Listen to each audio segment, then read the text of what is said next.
What's going on, MMA fans? I'm Esfandi Arberhini, joined alongside our two UFC experts here, Jeff Wall and Akrub Khanna. On Saturday, guys, UFC 251 was held on Fight Island in Abu Dhabi with no fans, but still an extremely stacked card that included some great fights. Gentlemen, I want to dive straight into it with the main event here. Kamaru Usman defending his 170-pound strap against Jorge Masvidal through a unanimous decision, 5-round unanimous decision. Guys, I'm going to get straight into it because I watched it. It was 2 in here. It was late, and I was falling asleep watching this fight. It was boring. I feel like Usman makes Tyquil seem like he was a bit of a breath of fresh air, you know? So I basically tap danced his way into a victory. Do you find that effective? Like, would you rather be a fighter who is boring but a great champion, wins all the time, right? Or a fighter that is entertaining, flashy, can get off some wins? Like Masvidal is an entertaining fighter, right? Yeah. What would you rather be, Jeff? What do you think? I think the thing is that more often than not, when it comes to a fighter, when you're fighting, Usman's having fun in there. I think everybody has to understand that what he's doing in there, for him, it's very, very fun. I don't think he gives, he doesn't care at all what any of us think about him. Also, man, let's not kid ourselves. I know we're being critical here, and that's sort of our job, right? But reality is that most people's fights would be very, very, very boring because no one would want to get punched in the face. And the reality is, too, he was really effective. I mean, I know some people are going to consider it boring, but really when you can appreciate the fact that he completely neutralized the guy who is so good like Jorge Masvidal, there has to be some respect. I understand it wasn't necessarily as high energy, crazy stuff like that, but his main job is to win, and that's really the bottom line. Lots of fighters have been boring. John Jones can be plenty boring. George St. Pierre is plenty boring, and Anderson Silva has had his moments as well. All fighters can be boring.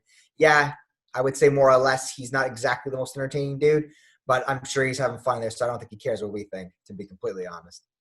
I agree with you on that, but I believe that he can. I felt like he wasn't even trying to go for a finish, really, at any point. Like, there are people that wrestle and do those things, but I feel like they also still go for a finish. Like, he just kept them mainly in that one clinch position and was using the same 3 moves. It became to a point where you could just predict what he was going to do. Now, I also don't want to Masvidal couldn't do anything about it. Yeah, I know, but he knew exactly what was coming. This experienced fighter knew exactly what was going on. I know. And he couldn't do a thing about it. Didn't matter.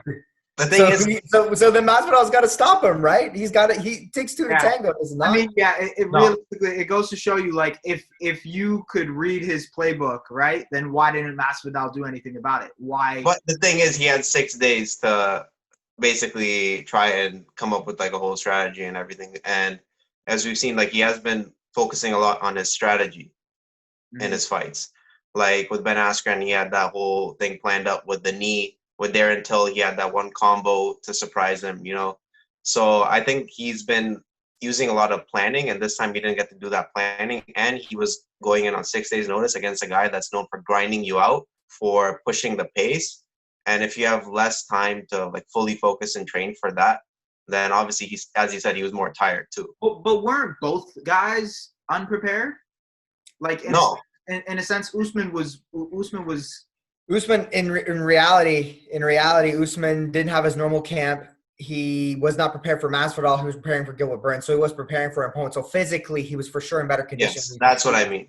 He was 100% in better condition. But the thing is, Masvidal is so experienced, and realistically, by the time you've had about 14, 16 or so fights, you kind of know who you are, and especially Jorge Masvidal, realistically, he's always going to fight the way he's going to fight. I think the conditioning played a factor. There's no doubt about that. But even when they were fresh, Masvidal wasn't doing too much different. I mean, he was kind of checkmated in a lot of senses. I wouldn't mind seeing another one, but how much do you think that would have changed the outcome, him being completely prepared for this? How much do you think that would have changed him literally being stuck to the cage for 5 rounds? I feel like he maybe could have exploded and utilized different techniques to get out of the clinch, or maybe if he had a bit more energy, he would have, because he was waiting a lot in those positions, right? Maybe if he had more energy, he could have exploded or something. But at the end of the day, I still think Usman would have won, to be honest. Because Jorge Masvidal, what is exploding, Coop? What is like exploding like with exploding? energy, you know?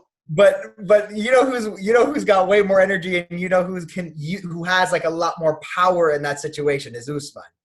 I know, but I feel like he would have at you can't least just taken those chances. you can't just Hulk your way off the fence against a guy who could literally out Hulk you. You know what I'm saying? Like Usman's an absolute beast. I mean, trust. I think like Masvidal maybe could have learned a technique, or he could have figured out what exactly he could have done to Usman. Maybe there was a specific thing, but realistically, as a guy who's 30 in his late 30s, or maybe not even, he's 34.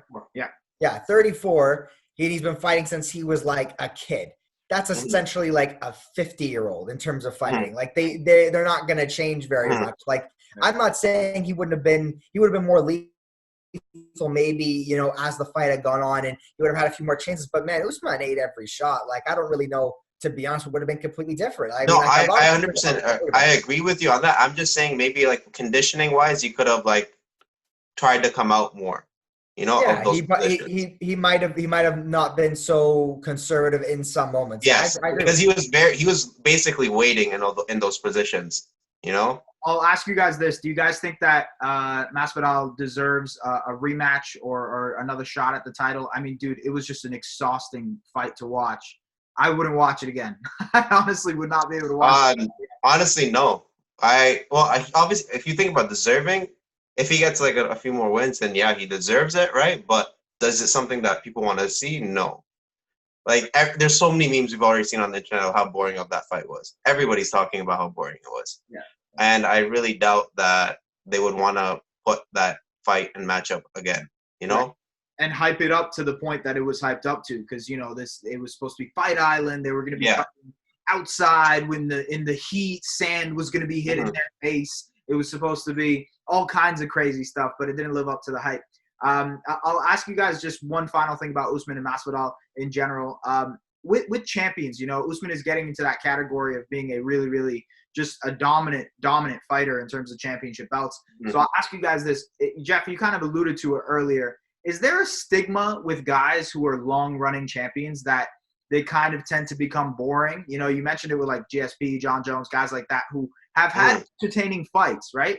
But they also had to battle the stigma of, oh, this is the only thing he can do. Oh, this is the only thing he can do. You know what I mean? Why do you think that exists for championship guys? I think it mainly exists because they're fighting top-level people, and if they're expected to fight the number one contender almost every time. Right. Realistically, to win, you have to also preserve your own like health and everything, right? So they start when they get older as they're champions, right? So they need to preserve themselves. And realistically, the way that Usman fights, it is like one of the most perfect ways to fight. Like he takes less damage, he dominates the person, But realistically, if he wants to get the biggest paydays, or if he wants to be known as like a prize fighter in that sense, and get like the Conor McGregor fight, Nate Diaz, or something like that, I don't think he's gonna get it this way. Yeah, I think when it comes to champions doing that, I mean, it's more or less just you have to have versatility, right? And most of the champions that I was mentioning, like they all have certain amount of versatility. Like Silva can do a lot of different things, mostly standing, obviously, but Jones is super versatile. So is GSP. So is Khabib Nurmagomedov. Sometimes guys are just so good that you have to adapt your strategy, and it's not going to necessarily be exactly what you do perfectly. Like Khabib had to basically, actually, realistically, he simplified things against Al Iaquinta when he started to nullify the takedown and just jabbed his face off for the rest of the fight, and Al couldn't do a single thing about it. So that's Al's job to do something about it, and he couldn't do anything. So why would you do anything more if you're so skilled that all you have to do is just jab a guy's face off? Like, I mean, come on, man. That's completely. I don't know if you guys would agree, but I think the same thing applies to Usman yesterday, right? It's like, why would he try to do anything different if it's so effective? Exactly. The biggest thing about UFC, and the problem is that once you're a champion, the paydays are so astronomical compared to not being a champion, because you get those pay-per-view points and everything, that you want to preserve that championship because it means so much. Like, it's like losing like so much pay, you know? So if you think about it, it's like the smartest investment in yourself if you take the least damage, you Right. know, and you're able to still retain your title. Exactly. And at the end of the day, man, you know, we've seen it a few times, and we're going to talk about obviously with Aldo, like, you know, don't take any damage if you don't need to, right? Like, we don't need to see 40 Muhammad Ali's at, 50 years old, unable to walk, unable to remember their accomplishments. Like, there's no reason for that. And nobody should be asking any fighters to do that just because of pure entertainment. Like, we all know that the sport's dangerous. They know what they sign up for, but I would rather every fight be boring, if not, so people don't get early onset Alzheimer's or Parkinson's, man. I couldn't agree with you more. I absolutely agree with you. I'll finish off with this just real quick. Who do you think is the fighter that could really give Usman a run for his money? I actually think Gilbert Burns was pretty well, like a good matchup for him, because Gilbert Burns is pretty he's pretty good on his feet, as we've seen lately, and he's like a Brazilian jiu-jitsu master. So if Usman was to take him down, he'd be in trouble, and it would probably be more of a stand-up fight. And Burns has shown that he does have knockout power, which is what Colby Covington didn't have. So I could see it as a good matchup. Jeff, how about you? I think I would definitely go with Leon Edwards. I think for starters, I think he's just the clear-cut contender. He was the guy that really has deserved the title shot more than anybody in the entire division, more than Colby Covington did when he fought for the title, more than Jorge Masvidal, more than Gilbert Burns, more than anybody in the world right now. He is by far the number one welterweight contender. Yes, he did lose to Usman early on, but he has gotten worlds better, and he can do a lot of good things there. He's so versatile. I think he can match up with Usman physically too in a lot of aspects. So I think he's to me, he's the clear-cut number one contender, and I think you can give him a real run for his money. All right, let's switch over to the co-headlining act. The featherweight champion Alexander Volkanovski defeated Max Holloway. Although, with a lot of controversy around that, he beat him for his second time regardless to retain the 145-pound belt. I'll ask you guys this because this is what everybody has been talking about with this fight right out the gate. Guys, where were you leaning in terms of decision? Was it Holloway or Volkanovski? Jeff, I'll let you go first. I was definitely leaning Holloway. I think partly what kind of clouded my judgment until, the fifth round came around and I started to think about it. I was like, I think what made me kind of almost overrate what was going on a little bit there, even though there was a lot of significant moments, especially early in the first couple of rounds, was the fact that, like, I didn't expect this at all from Max Holloway, not at all, because supposedly if what he's saying is true, that he didn't get to spar with anybody, he didn't get to grapple, didn't get to hit pads, all he was doing was just supposedly talking to his coaches and working up a game plan. He looked phenomenal in the fight regardless of that. So that was, I think, started to overshadow a lot of our opinions of what was going on in the fight. It was definitely impressive, but I don't think it was as one-sided, I think, as we kind of start to make it feel in our head. Right. Okay, that's an interesting point. Coop, I know you feel really passionate about the idea of you have to beat the champ in order to become the champ, right? What do you think about the whole Holloway Volkanovski fight in general? Well, I actually thought that Holloway won like handedly before, but when I think about it, I knew he won for sure the first two rounds. The third round, it could be interpreted in both ways. I feel like that round was close, right? But even still, I still thought Holloway won it, right? So I don't see too much controversy. Like, I see controversy because I think that if you win the first few rounds, right, and he dropped him twice, it should be leaning towards Holloway, right? But the thing is, Volkanovski left a lasting impression at the end of the round and the last two rounds, right? So I'm not too sure. To be honest, I actually don't believe in the whole you got to beat the champ handedly to be the champ, right?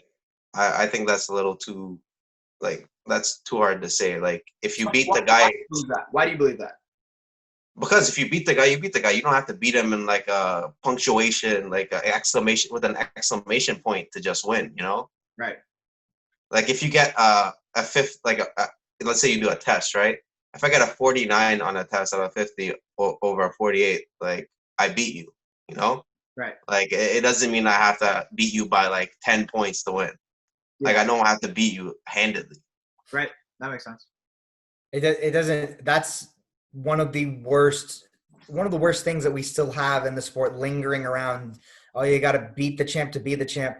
I don't even know where that. I mean, I know Jens Pulver was like one of the original guys who said that, but it's like, well, if I beat you, I beat you.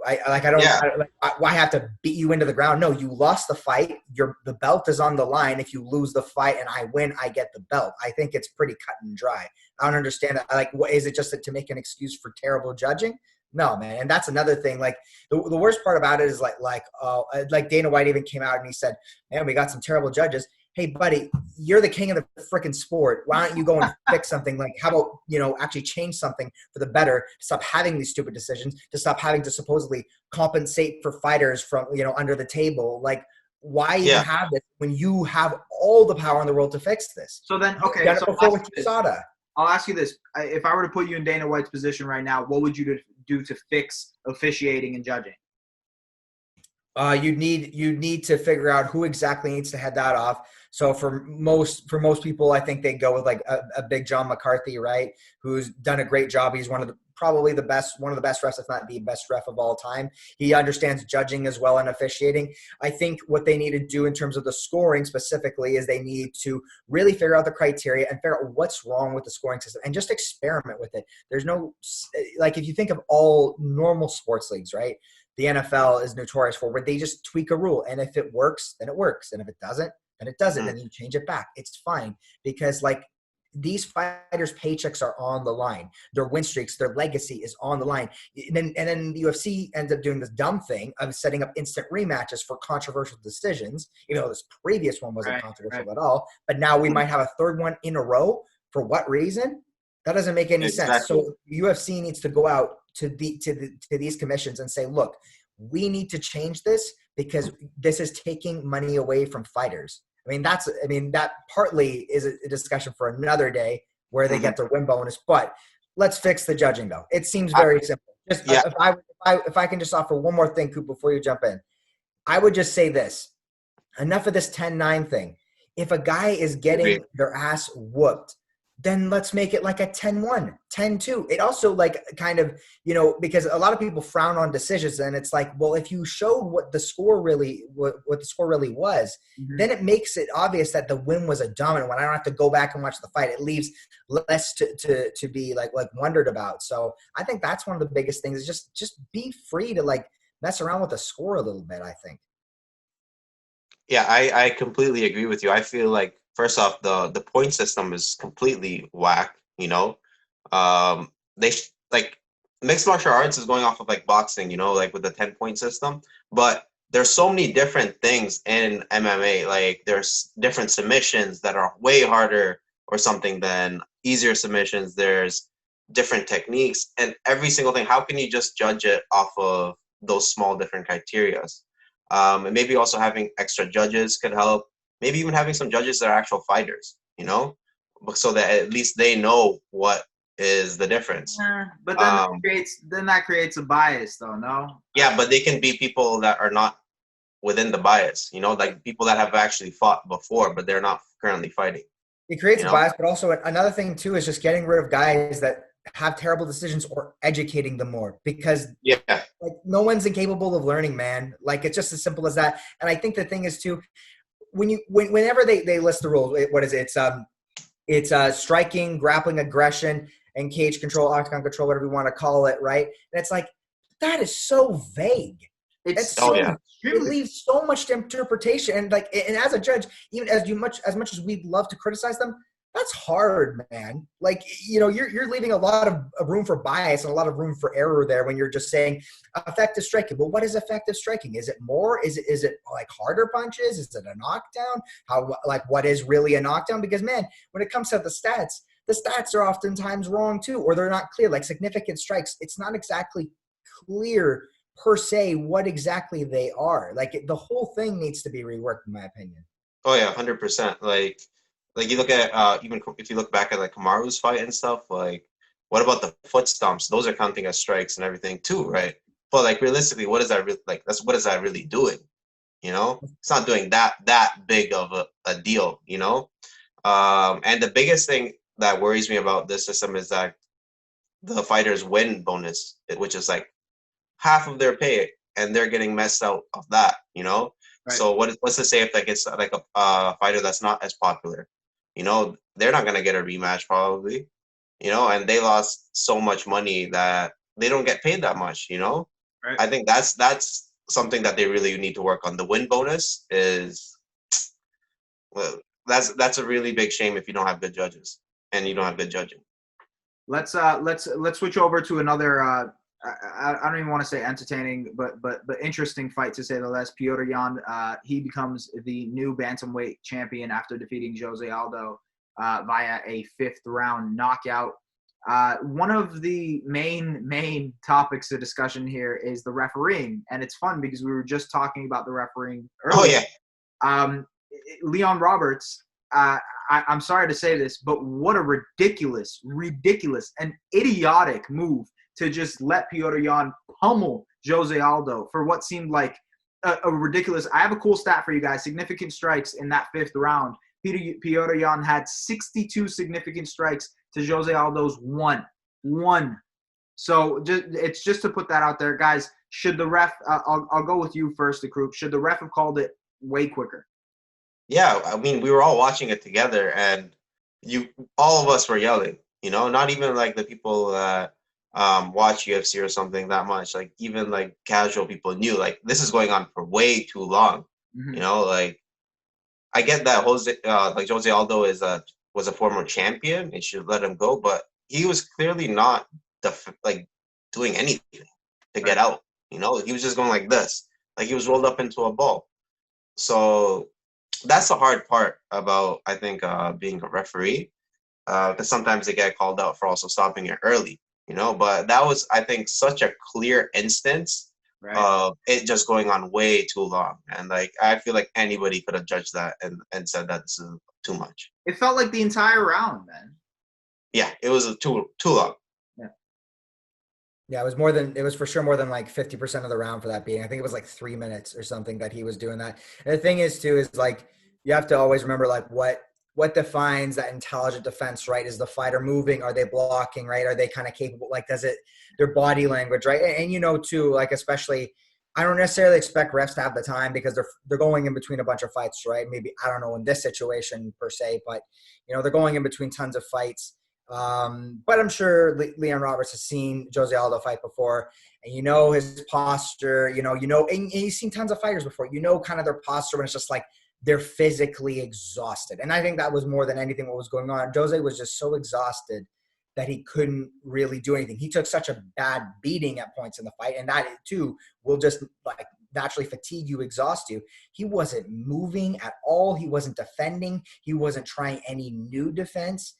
And to me, like, that's just automatic done. Like, it shouldn't take, like, I don't even know how many strikes there were in between where he, like, completely unanswered. Like, it's one thing to take clean shots to the face, because that does happen. When you're taught, like, man, you got to move first. You got to move first and show that you can move and just get out of the way. But if you're taking clean shots and there's no change in the defense, no change in the posture, nothing, like, it was one of the most sickening stoppages I have ever seen. Like, Jose Aldo didn't get up.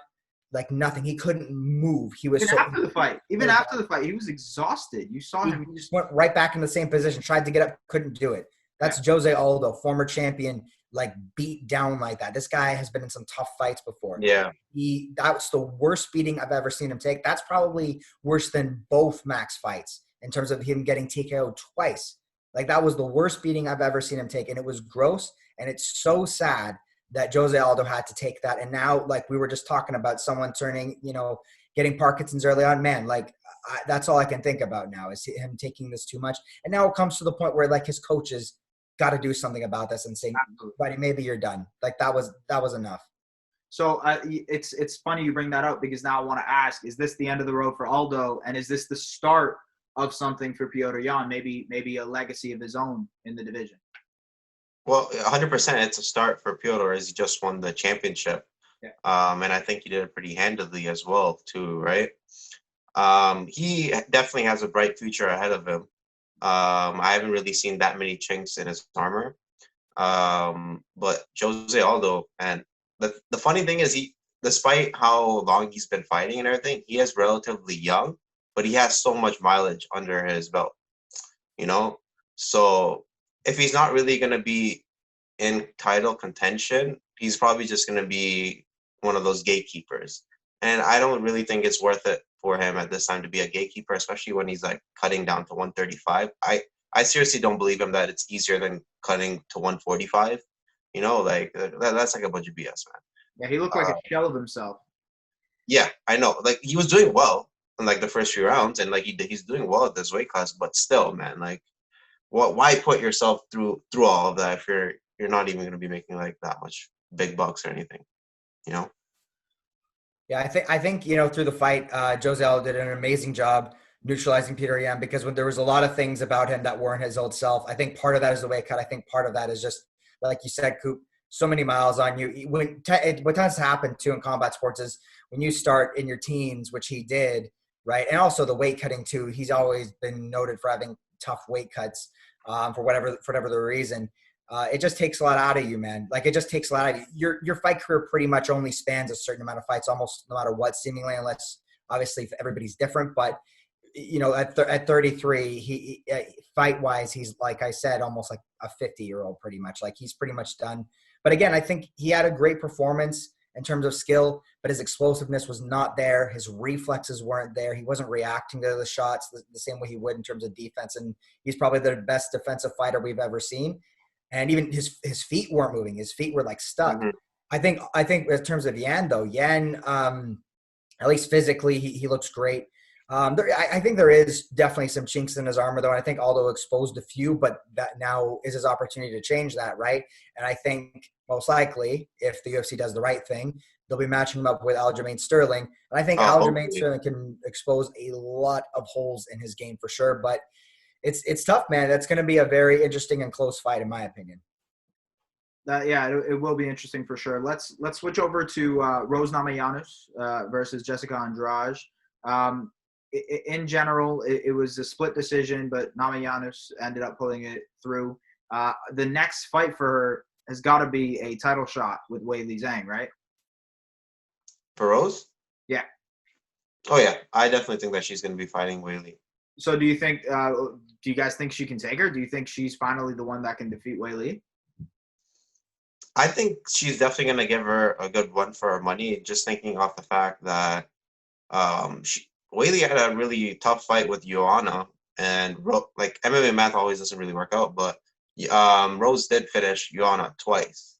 Now, at the same time, Weili did also TKO Jessica, So you don't really know, but I think that Rose, just with her movement and she's really good on her feet. I feel like she could be able to get past Weili's power. She could give her one for her money. I think I would actually go for Tatiana Suarez. Actually, I really think she's ultimately the clear-cut number one contender. She just has to be injury-free, obviously. But I totally forgot about her. if all things were equal, I think it has to be Tatiana Suarez. I think she's an elite wrestler in the game. Yeah. She's a beast. She's almost Khabib-esque. I think a lot of people have compared her to Khabib in a lot of ways. And she's still very young. She's still very raw as well. But I think Weili, any fighter realistically, it's tough to see them beating her, man. I mean, as good as Weili, experienced as she is, I would see that being a tough fight. If they did give it to Rose, I wouldn't be entirely too mad. But I think Rose could use maybe one more fight before the title shot. I know it's not the deepest division, but hey, man, and Rose was a former champion, but I'd like to see one more in there. She had a long layoff. I think one more fight would do everybody justice, I think. All right. Yeah, I can see that. We'll go to a fight, the main event in the preliminaries, Volkan Ozdemir versus Jiří Procházka. Procházka making his UFC debut, the Ryzen champion. He had a TKO knockout in the second round to Ozdemir, which was entertaining to say the least. It was fun to watch. It was a good fight. What'd you guys think? First impressions of Procházka. Jeff, what'd you think? He looked okay. I mean, he just looked like any other light heavyweight to me. Pretty boring. Like he knocked someone out. I mean, congrats, man. I've seen 1,000 knockouts. I really could care less, man. I'm here for skill. I'm not here for knockouts. I mean, this whole thing about, I mean, it comes all the time with like these dumb fights that we see on like Sports Center Instagram or something. Like, what if Mike Tyson fought Conor McGregor? Anything can happen, right? Guess what, guys? Anything can happen in any fight. That's the whole point. And actually, we're just narrowing down the options. And that's what you do when you have light heavyweights, man. You're just narrowing down the options of what might happen. It's either going to be a sloppy fight leading to a sloppy knockout, or just a long, boring, two guys huffing and puffing, man. Like, I just don't care, man. I can't stand light heavyweight fights anymore. That division needs an injection of talent, like a serious, like Barry Bonds level, Mark McGuire level injection of talent. You know what I'm saying, guys? Like, just get that thing going. I'm so sick. I definitely agree with that. It needs more talent. You should have said a John Jones injection. Come on. I mean, hey, a John Jones injection? I mean, so multiple injections, right? Okay, so yeah, I mean, hey, look, he's the champ, right? Or was the champ. They got to follow in his footsteps. And same with heavyweight, man. Every time I see a light heavyweight fight, that's all I can think is like, okay, here we go again. We're heading back to 2000 because like the talent has never improved since. Yeah, I'll definitely agree with you that he didn't seem to be the most like skilled. Like you see, he was honestly, I thought he was doing pretty bad at the start of the fight. Like he was just being so ballsy out there. He was putting his hands down. Clearly, you can see that he didn't really respect Volkan's power, even though Volkan is known for his power. Now, he didn't really show as much as his defense or doing anything that much striking-wise. Like, he has power in his hands. I think he's won most of his wins by knockout. He's only had one decision, right? So I think he definitely showed something as he's the first person to ever finish Volkan. Now, the thing that Jeff was saying, that he is right, that this division is really, really, really bare. Like, there's not much competition and there's not much people out there. But I definitely think this guy is a good addition, and he is exciting, which is pretty good to see, you know. I wasn't expecting that. Jeff's honestly disappointed. The whole thing, I mean, like, I just think like the whole thing about having your hands down is like, it's fine. Truthfully, if you know how to defend yourself, you know how to defend yourself. Here's the thing, though. He didn't know how to defend himself. Exactly. He wasn't. and now he's making it okay for people to say he had his hands down, he got knocked out. No, he didn't know how to defend himself, which is why he got knocked out, which is definitely what might happen to him in his next couple of fights. If he fights a heavy hitter like I don't even know, you could name a ton of guys in the light heavyweight division that can crack. So I mean, he's asking for it, dude. He really, really is. He ate almost everything Volkan Oezdemir threw at him. He did. Exactly. That's why I realistically thought he was losing the fight until he clipped him. Here's what I'm going to do. Next time I see him on a card facing anybody that's not completely pillow-fisted, I'm betting a first-round knockout. That's what I'm going to do. Okay. Bet 365's coming out. I like it. I hope you guys were winners last night or losers. Doesn't matter. But I want to talk about UFC 251 in general. You know, everybody hyped up Fight Island, Yas Island, supposed to be crazy, outside in the 40 degrees heat, wind blowing, all that crap that you heard about. That made me, as a casual fan, extremely excited because I was like, okay, these guys, there's no way they're going to survive through this. This is going to be extremely entertaining. That did not happen. It was in some makeshift stadium. Were you guys disappointed that it was not outside? I feel like I was a bit disappointed just because that's what I was expecting and that's what they made it seem. But at the end of the day, I feel like it was a better move for them because, like, what if it like rained or like if it's too hot? A lot of the fighters probably would have to deal with the heat too. But yeah, it's like they hyped it up so much, but it's like, okay, you could be in Greece in the nicest place ever, you know. But if you're only taking a video inside your hotel room, like it's the same thing, you know, as in any other place. Yeah. So it didn't really live up to it that much. I don't really care. I mean, like, it's nice aesthetic, but like, man, you don't need to add any more elements to a fight, man. It's enough as it is. Like, dude, it gets really hot in there when you're nervous. Look, I'm just in the head, like people just like you get hot. Like, it's like you're doing any sport, right? You don't need the extra heat. We don't need the waves crashing into John Anik and Michael Bisping while they're commentating, man. It was a nice poster. I don't like the fact that they practically lied to people. They lied. They lied. They lied. All the pictures were in the sand, man. Like it was. What? Even I was surprised. They didn't say it would be there, but they made you think it would be there. They didn't say like it was going to be there, but yeah, like Yeah, that's what UFC likes to mess around. I'm over it. I'm glad you brought up the commentating because I want to finish it off with this quick segment. Obviously, there was no Joe Rogan there for us to ooh and ah for, but I want you guys to do your best Joe Rogan impressions while he's commentating a fight. Hoop, you can go first if you want. Oh my God! He should have hit him with a spinning back kick. Oh, if you hit him with a spinning back kick, you could have really changed the fight. Jiu-jitsu is something that they really need to work on. If they just know a little bit of jiu-jitsu, it can go a really long way. That's my best one. I can't do the voice quite so well, but I can. Here, let me. So if you're familiar with the JRE podcast, he's always like tilting his head like this for some reason. And he might need something an injection in his neck or whatever, but I'll try to do my best.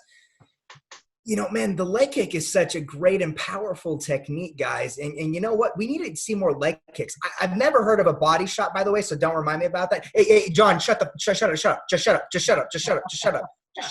shut up. Let me finish this. Yeah, so I'm going to dial into one narrative this entire fight. Man, you see Usman, and you could just tell that wrestling is the only way to be. It's the only way to do anything in any fight in any time.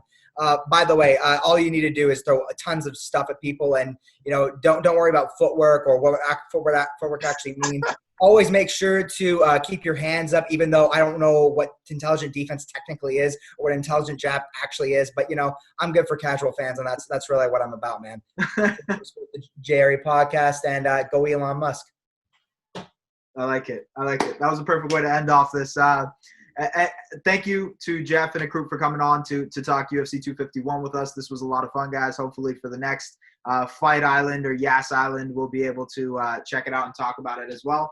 As always, guys, make sure to like, comment, and subscribe. Check out our other videos. Jeff makes tons of great UFC and MMA content. Coop makes content over at our Lingo news channel, and me, myself, and I make basketball content, which is great. Also, Jeff does a bunch of soccer stuff too, so if you like soccer, let us know, all right? Have a good one, guys. Take care, and peace.